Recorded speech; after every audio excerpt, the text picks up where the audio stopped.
Hello everybody, my name's John, a retired cook from the northeast of England in the UK, and welcome to my latest bread video. And in this latest bread video I'll show you how to make these delicious stottie or flat cakes.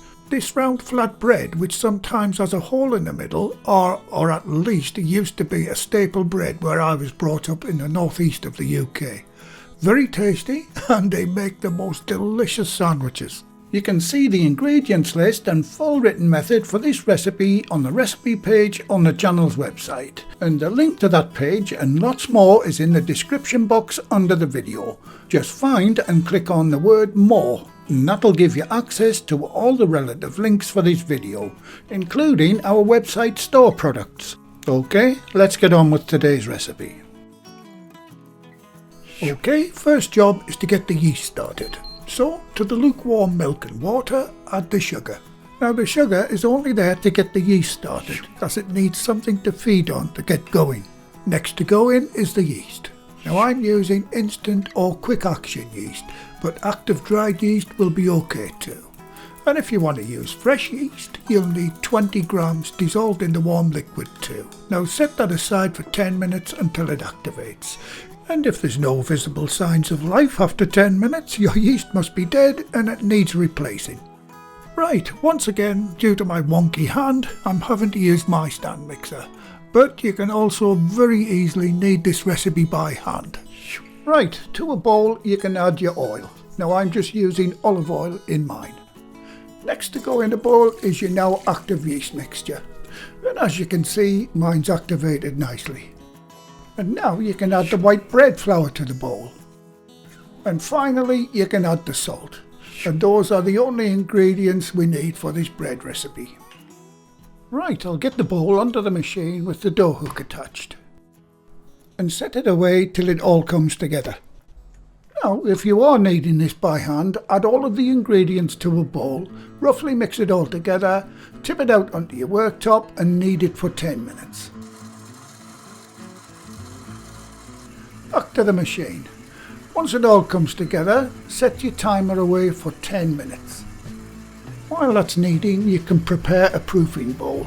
So add a little oil to a medium-sized bowl. Spread the oil out around the bowl. Now set that aside for now. Back to the machine. And this is what it should look like after 5 minutes. And after 10 minutes, whether you've hand or machine kneaded, you should now have a nice smooth dough. Okay, get it out of the mixer. Now give it a few folds on the bench.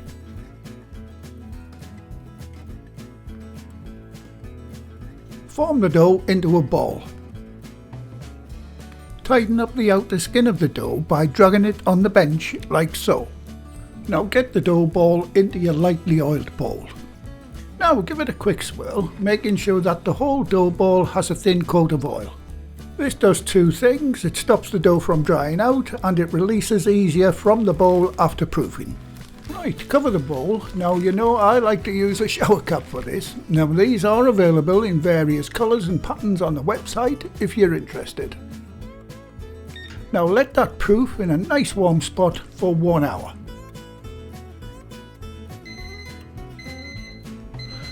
Okay, once the time's up, your dough should have risen nicely. Now using your bowl scraper, turn it out onto the bench. Due to the oiled bowl, it should release quite easily.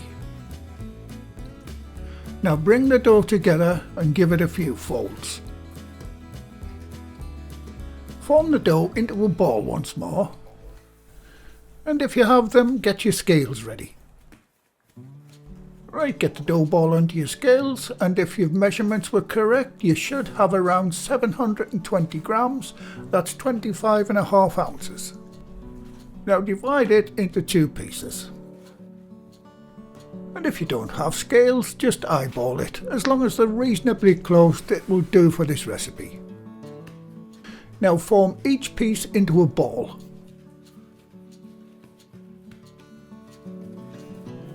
Once you have the ball, flatten it into a disc shape. Now we need to let the dough rest for 5 minutes. So dust the bench with a little flour. Now place the dough on the flour and give them a light dusting too. Cover them with a lightweight dry cloth and now set your timer for 5 minutes. This rest is very important for your final shaping. While waiting for those, you can prepare a large baking sheet by greasing it with a thin coat of lard, butter or a solid vegetable fat. Once the time's up, those gluten strands in the dough should have now completely relaxed and ready to be rolled out. Give the bench another light dusting with flour. Place one of the dough balls on and give it a dusting too. Now I'll be using our very own adjustable stainless steel rolling pin for this, and I've got the 6mm or 1/4 inch spacer on. Now simply roll it out into approximately a 23cm, that's 9-inch circle. These pins make the job so much easier and more accurate. And while I finish rolling out that dough, why not get up to date and join in all the fun with everything that's happening on the channel by joining our monthly newsletter. There'll be a link in the description if you want to check it out. Once rolled, get your circles onto your prepared baking sheet. Right, cover them with your lightweight proofing cloth. Now let those proof for 30 minutes this time. When there's only 10 minutes left on that final rise, preheat your oven to 170 degrees Celsius, that's 340 Fahrenheit, or gas mark 3. Okay, proofing time's up on those stotties, and as you can see, they've risen quite nicely, so time to bake them. Now traditionally you would poke a hole in the middle of each one with your finger, but I don't like to do that with these relatively small 9-inch stotties, as it ruins the oven spring when they're baking. But I will show you a 12-inch one that I did off camera with the traditional hole in the middle, and I'll show you that one near the end. Right, nothing else to do with these, so get them into the oven and bake for 20 minutes. And while those gorgeous stotties are baking, I hope you don't mind if I give my very latest Book 5 a quick shout out. This latest release features 12 all-new bread recipes not found in any of my previous 4 books, along with even more brand new recipes for air fryers, pies, cakes and desserts, and much more. The book also includes interactive elements such as QR codes linking directly to step-by-step video tutorials for each recipe, and you'll find links for all 5 books in the description below the video. Okay, time's up on the stotties. The aroma in the house at the moment is mouth-watering. And they look fantastic.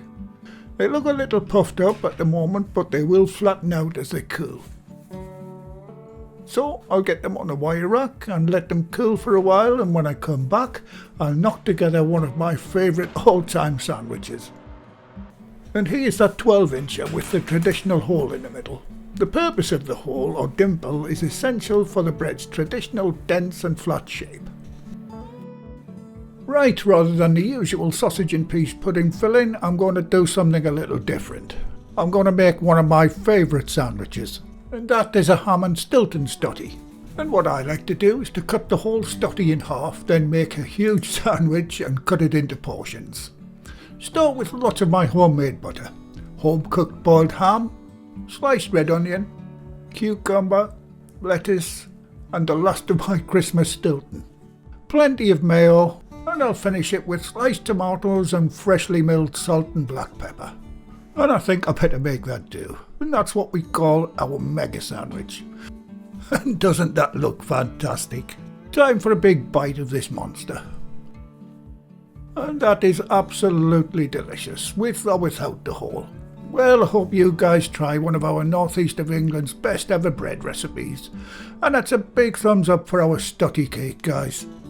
And as promised earlier in the video, here is the latest name splash and shout out list, including YouTube's brand new loyalty membership supporters. And they are Colin McConnell, David Mantelo, John Partin, Rob Vincent, Paula Mewis V5Y, Jens K3250, Tedus 2000, Trisha Lester 4245, and finally Mojum 7098. Thanks very much, guys. I really do appreciate all that you do in supporting the channel. Well, thank you again for watching. Please like, share, comment and subscribe by hitting the circle above. If you do subscribe, activate the bell icon next to the subscribe button on my channel page. And by doing that, you'll be automatically notified every time I upload a new video. And in the meantime, here's a few of my other videos and playlists that you may want to watch. So, until the next time, be safe in your kitchen and bye for now.